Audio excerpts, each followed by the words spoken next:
Dear Johanna, you and your colleagues have investigated the propensity of young African people to cross the Mediterranean Sea to reach Europe.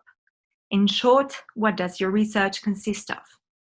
IOM Missing Migration Project has estimated that alone between 2014 and 2020, more than 20,000 people lost their lives or went missing. So our questions really in this research are, why are people willing to take these great risks? So how widespread is actually information about the risk of dying among aspiring migrants? How widespread are supernatural beliefs and spiritual practices? So this is sort of our specific focus in this study. And can these supernatural beliefs actually predict migration attempts? And do perceptions of risk of dying mediate this relationship between supernatural beliefs and migration behavior? And we look at this in the context of Gambia, a very small country, but with a very high migration propensity.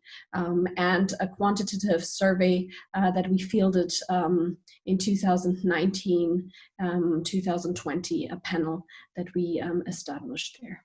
And what have you discovered about this persistent willingness of migrating despite the many attempts of the EU of increasing the awareness of the high risks that this kind of travel entails?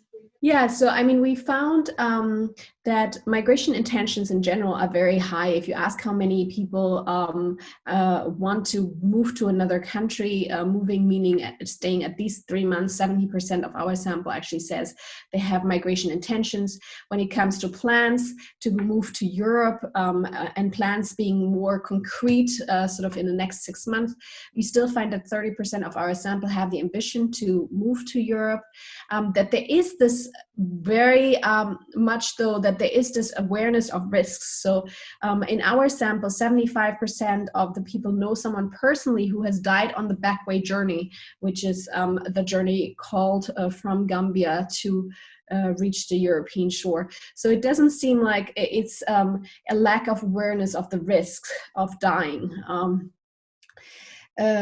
But what our focus is, as I said, is sort of in looking cross-sectionally and longitudinally at how supernatural beliefs and practices predict migration propensity. And here we find that prospective migrants who actually go and consult a healer, this could be a religious healer or a traditional healer, are 5% more likely to migrate, to attempt migrating abroad than those who don't consult a healer. And so this seems to suggest that there is a relationship between spiritual and supernatural beliefs and practices and the likelihood to go abroad. We then look at even a little further and examine in how far maybe general risk attitudes and overconfidence play a mediating role in this relationship between supernatural beliefs and migration behavior. And we find that there is a statistically significant correlation between visiting a healer and the possible mechanisms, but no correlation between our outcome measure, which is migration attempts, and the mechanisms. And which kind of policy implications can we draw from your findings?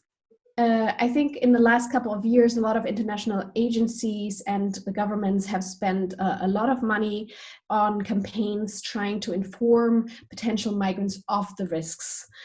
So a lot of effort has been on creating awareness, spreading information about the risk of dying, of migrating on this journey.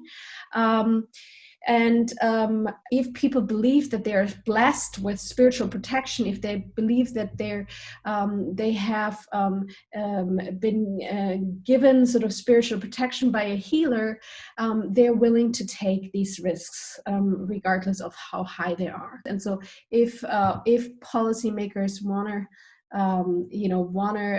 to address the desire of people to migrate abroad, then highlighting the risks alone won't be enough.